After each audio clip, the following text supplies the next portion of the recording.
Back to my channel. ఈరోజు ఏం జరగబోతుందో తెలుసుకుందామా? ఇంకా ఎపిసోడ్లోకి వెళ్ళిపోతే జోష్న అందరి ముందు గట్టిగా అరుస్తూ ఉంటుంది.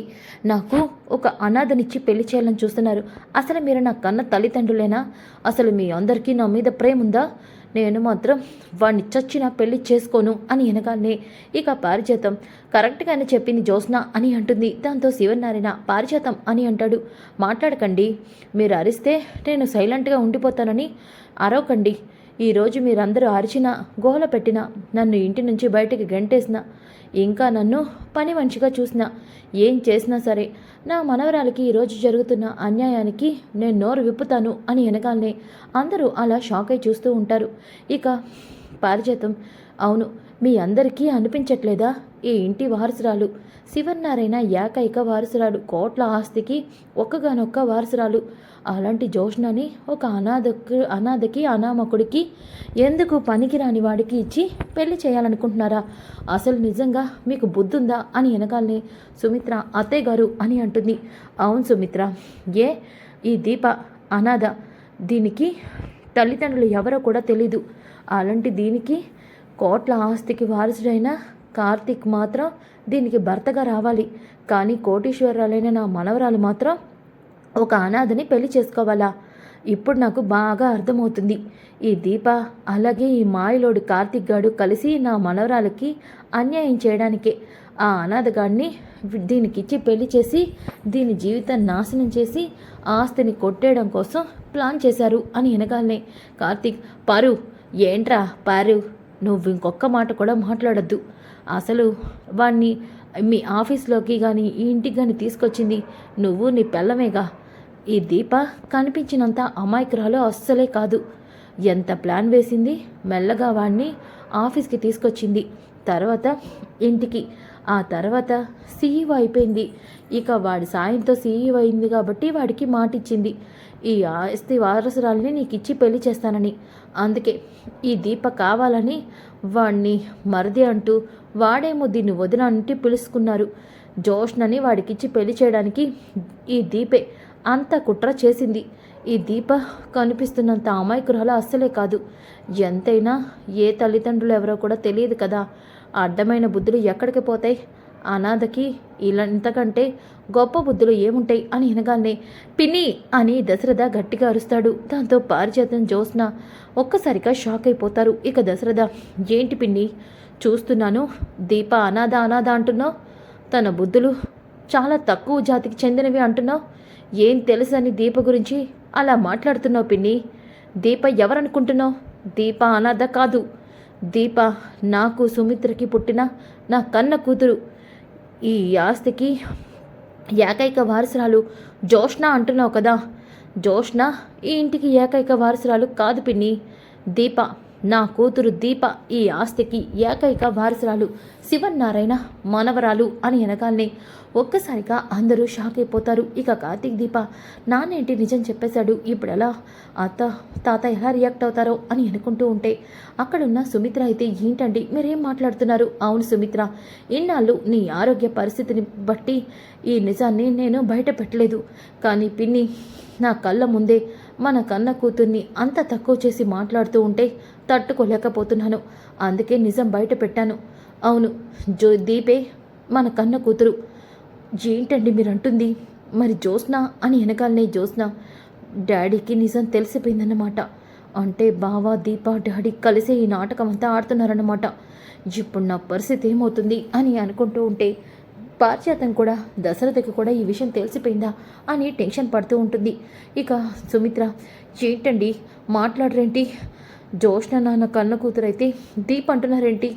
దీపకి తనని ఎవరో బస్టాండ్లో వదిలేశారని, కుబేర్ తనని పెంచుకున్నాడని దీప చెప్పింది కదా అని అంటూ ఉంటే శివనారాయణ, దశరథ నువ్వేం మాట్లాడావో నాకు అర్థం కావట్లేదు. దీప నా మనవరాలేంటి? దీపని కుబేర్ పెంచుకున్నాడు, తనని బస్టాండ్లో వదిలేశాడని దీప వాళ్ళ అత్త అనసూయ చెప్పింది కదా. మరి ఇప్పుడు దీప నీ కూతురు అంటున్నావేంటి? జోష్న కదా అని అనగానే, లేదు నాన్న, లేదు, ఇదంతటికీ కారణం పిన్ని మన కుటుంబం మీద పగ తీర్చుకోవడం కోసం ఇంటి వారసురాల్ని చంపేమని కబేళకి ఇచ్చింది. చంపలేక వాడు బిడ్డని బస్టాండ్లో వదిలి వెళ్ళిపోయాడు. ఈ జోష్న మీరందరూ అనుకున్నట్టు నా కూతురు కాదు నాన్న. జోష్న దాసు కూతురు అని వెనకాలే ఒక్కసారిగా అప్పుడే దాస్ అక్కడికి వస్తాడు. అన్నయ్య చెప్తుంది నిజమే సార్, జోష్న నా కన్న కూతురు అని దాస్ అంటాడు. ఒక్కసారిగా జోష్న పారిజాతం షాక్ అవుతారు. ఇంకా అయిపోయింది, అంతా అయిపోయింది, ఈ రోజుతో మన బండారం మొత్తం బయట పడిపోయింది అని పారిజాతం టెన్షన్ పడుతూ ఉంటే శివనారాయణ ఏం మాట్లాడుతున్నారు, జోష్న దాసు కూతురా అని వెనకాలనే అవునన్న, పిన్ని మన కుటుంబం మీద పగతో పుట్టగానే బిడ్డను మార్చి దాసు కూతుర్ని నా కూతురని మనందరినీ నమ్మించింది. సుమిత్ర డెలివరీ అయ్యాక కళ్ళు తెరవనప్పుడు పిన్ని బిడ్డని మార్చి నా కూతుర్ని బస్టాండ్లో వదిలి వెళ్ళిపోయేలా చేసింది. దీప తన జీవితంలో ఇన్ని కష్టాలు ఎదుర్కోవడానికి, ఇన్ని కష్టాలు పడటానికి కారణం పిన్నేనన్నా. తన మనవరాలకి ఈ అదృష్టం దక్కాలని నా కూతురు జీవితాన్నే నాశనం చేసింది పిన్ని. అన్ని నిజాలు తెలిసి కూడా ఈరోజు నా కూతుర్నే అనాథ అంటూ నా కూతురు ఆస్తి కోసం తన మనవరాలి మీద కుట్ర చేస్తుందని ఇలా నిందలు వేస్తే తట్టుకోలేకపోయాను. అందుకే నిజాన్ని బయట పెట్టాను అని వెనకాలనే ఒక్కసారిగా సుమిత్ర కళ్ళు తిరుగుతాయి. దీప అమ్మ అంటూ సుమిత్రని పట్టుకోగానే అక్కడున్న జ్యోత్స్న కూడా సుమిత్రని పట్టుకుంటుంది. వెంటనే సుమిత్ర ఏంటండి మీరు అంటుంది, ఇన్నాళ్ళు నా కన్న కూతురు జ్యోత్స్న అనుకున్నాను, కానీ నా కూతురు జ్యోత్స్న కదా దీప అని వెనకాలనే అవును సుమిత్ర, ఆ రోజు నీకు బోన్ మ్యారో ట్రాన్స్ప్లాంట్ చేసింది కూడా దీపే. దీప బోన్ మ్యారో ఇవ్వటం వల్లే ఈరోజు నువ్వు ప్రాణాలతో ఉన్నావు. ఆ రోజు దీప హాస్పిటల్లో ఎందుకు జాయిన్ అయింది, బిడ్డని ఎందుకు తీయించాలనుకుంటుంది అని అందరూ కూడా దీపని తప్పుపట్టారు. కానీ దీప నీకు బోన్ మ్యారో ఇవ్వటం వల్ల తన బిడ్డ ప్రాణానికే ప్రమాదమని డాక్టర్ గారు చెప్పారు. కానీ దీప కనపడని నా బిడ్డ కంటే కనిపించే నా తల్లే నాకు ముఖ్యం అని ఆపరేషన్కి సిద్ధపడింది. అందరితో మాటలు పడినా దీప నిజం బయట పెట్టలేదు, నాతో కూడా నిజాన్ని బయట పెట్టించలేదు. దీప ఆ రోజు హాస్పిటల్లో జాయిన్ అయింది నీ ప్రాణాల్ని కాపాడడానికి సుమిత్ర అని వెనకాలనే ఒక్కసారిగా సుమిత్ర దీప అంటూ దీపని హక్ చేసుకుంటుంది. అక్కడున్న శివనారాయణ ఇదంతా నీకెప్పుడు తెలిసింది దశరథ అని వెనకాలనే సుమిత్ర ఆపరేషన్కి ముందే కార్తీక్ అలాగే దాసు నాతో ఈ విషయం చెప్పారు నాన్న, అప్పుడే నాకు విషయం తెలిసింది అని వెనకాలనే కార్తీక్ అవును తాత, దీప ఇంటి వారసురాలన్న విషయం నాకు తెలిసింది. అందుకే జోష్న పేపర్ల మీద సంతకం చేయమంటే ఆలోచించకుండా సంతకం చేశాను. ఎందుకంటే ఈ ఇంటి పనివాడిగా వచ్చేనా ఈ ఇంటి వారసురాల్ని మీకు దగ్గర చేయాలని. అందుకే దీప నేను ఈ ఇంటికి పనివాళ్ళుగా వచ్చాం. దీపని ఎప్పటికైనా ఈ ఇంటి వారసురాలుగా చూడాలి అనుకున్నాను. అందుకే దాసు మామయ్య సహాయంతో నేను నిజాన్ని తెలుసుకొని జోష్నని పారుని మార్చాలి అనుకున్నాను. అందుకే దీప నేను ఈ ఇంటి పని వాళ్ళుగా ఉంటూ పారుని జోష్నని మారుద్దామని తనకి మంచి జీవితం ఇద్దామని అనుకున్నాం. అందుకే తాత ఈ నిజాన్ని నీతో ఇప్పటి వరకు చెప్పలేదు. నోరు బుయ్యరా, ఏం మాట్లాడుతున్నావు నువ్వు? ఇన్ని రోజులు నిజాన్ని దాచిపెట్టిందే కాకుండా ఇప్పుడు నువ్వేదో ఉద్ధరిస్తున్నట్టు మాట్లాడుతున్నావా? అది కాదు తాత, నోర్బై. ఇన్నాళ్ళు నా మనవరాలు ఎవరో తెలిసి కూడా నిజాన్ని దాచిపెట్టి ఈ తప్పులు చేసిన హంతకురాలు పారిజాతాన్ని కాపాడతావా అని వెనకాలనే ఒక్కసారిగా పారిజాతం నన్ను క్షమించండి, నేను చేసింది తప్పే. అవును, ముమ్మాటికి నేను చేసింది తప్పే. కానీ నేను ఇదంతా నా స్వార్థం కోసమే చేసిన. జోష్న మీ మనవరాలుగానే మీరు చూశారు కదండి, దయచేసి దానికి మాత్రం అన్యాయం చేయొద్దు. ఇందులో దాని తప్పేమీ లేదు. బిడ్డని మార్చింది, ఇంటి వారసురాన్ని మీకు దూరం చేసింది, అంతటికీ కారణం నేనే. దయచేసి నాకు శిక్ష వేయండి, దానికి మాత్రం శిక్ష వేయద్దు. అది మీ అందరికీ ఇంటి బిడ్డలాగే పెరిగింది అని అంటూ ఉంటే దాసు అమ్మా నువ్వు చెప్పింది నిజమేనమ్మా, కానీ నా కూతురు దీప వారసురాలని తెలిసి కూడా దీపని చంపాలని ప్రయత్నించింది. అంతేకాదు దీపని కడుపుతో ఉందని కూడా చూడకుండా తనని చంపడానికి ఎన్నోసార్లు ప్రయత్నం చేసింది.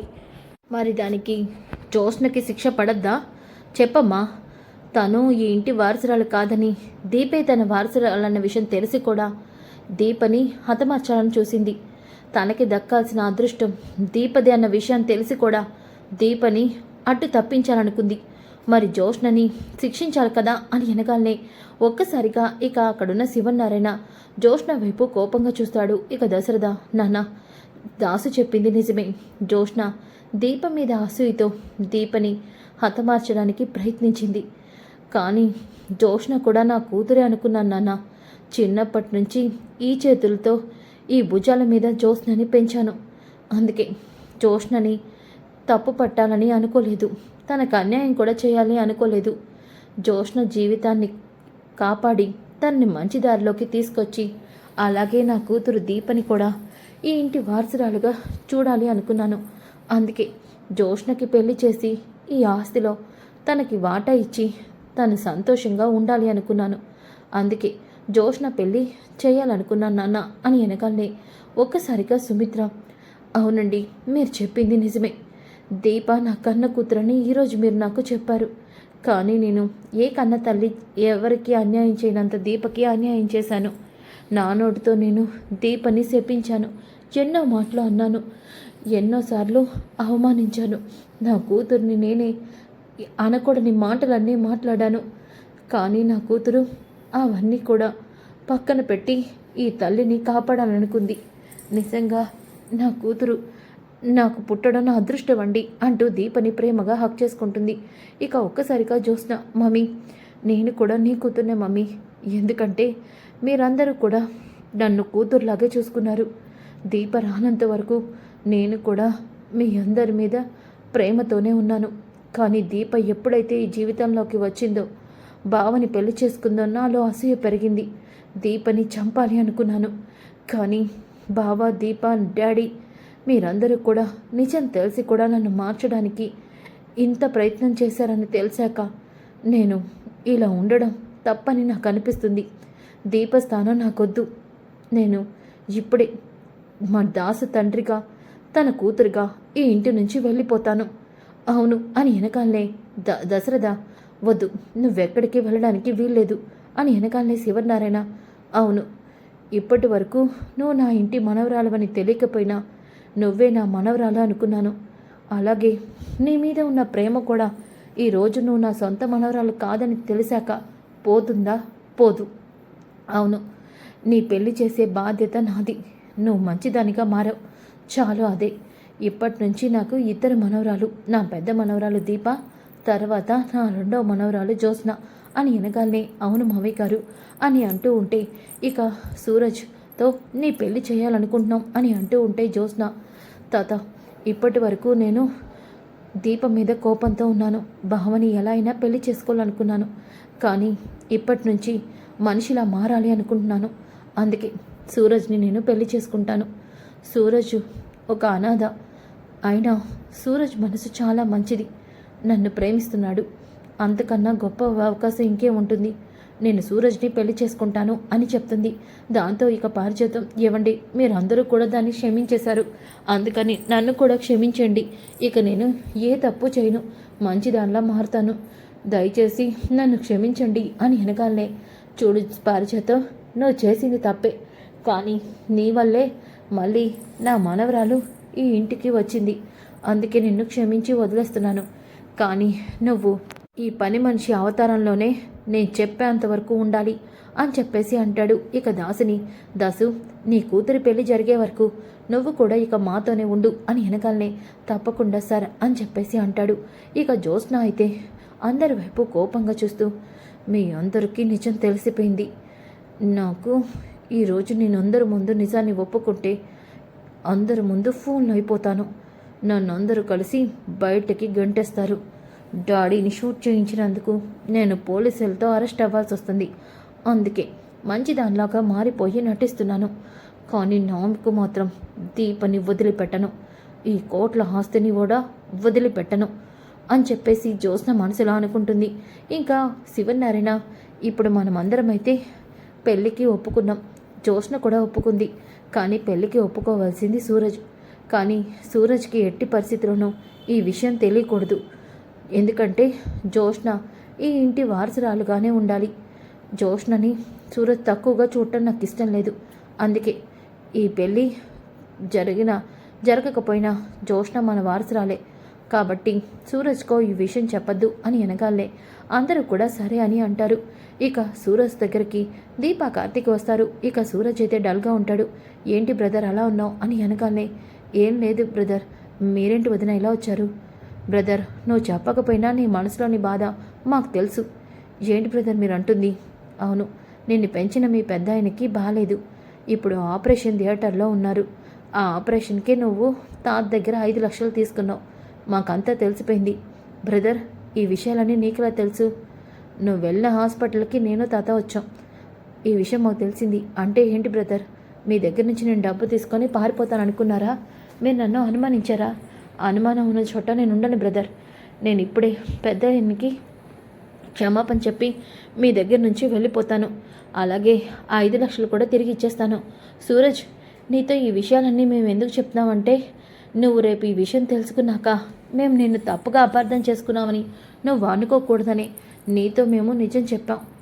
ఏంటి బ్రదర్ నువ్వు అంటుంది? అవును బ్రదర్, నిన్ను నా తమ్ముడుగా అనుకున్నాను.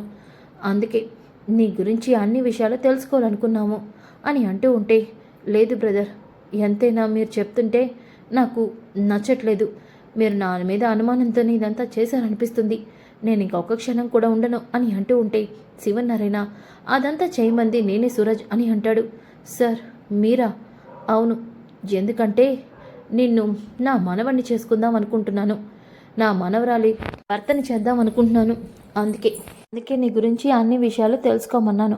సార్ ఏం మాట్లాడుతున్నారు సార్ మీరు? అవును సూరజ్, జోష్నని నీకు ఇచ్చి పెళ్లి చేయాలని మేమందరం కూడా అనుకుంటున్నాం. అందుకే నీ వివరాలు తెలుసుకుందాం అనుకున్నాం. నువ్వే 5 లక్షలు అడిగావు. ఆ 5 లక్షలు దేనికోసం నువ్వు అడిగావో తెలుసుకోవాలనుకున్నాం. అప్పుడే ఆ పెద్ద ఆయన్ని హాస్పిటల్లో చూసాం. విషయం తెలిసింది. సూరజ్, నీ క్యారెక్టర్ పరంగా నువ్వంటే మా అందరికీ అభిమానం. అందుకే నీ మీద ఉన్న నమ్మకం, నీలాంటి జెన్యున్ పర్సన్ ఇంటి అల్లుడు అవ్వాలని మేమందరం కోరుకుంటున్నాం. అందుకే జోష్నతో నీ పెళ్లి చేయాలనుకుంటున్నాం. సార్ మీరందరూ అనుకుంటున్నారు, కానీ జోష్న కూడా పెళ్ళికి ఒప్పుకుంది అని వినగానే సూరజ్ కూడా ఇక నవ్వుతాడు. బ్రదర్ నవ్వాడంటే పెళ్ళికి ఒప్పుకున్నట్టే అని కార్తీక్ కూడా అంటాడు. సో ఫ్రెండ్స్, కమింగ్ ఎపిసోడ్ చాలా ఇంట్రెస్టింగ్గా ఉంటాయి. డోంట్ మిస్ ఈ వీడియో. లైక్ చేయండి, షేర్ చేయండి. Thanks for watching.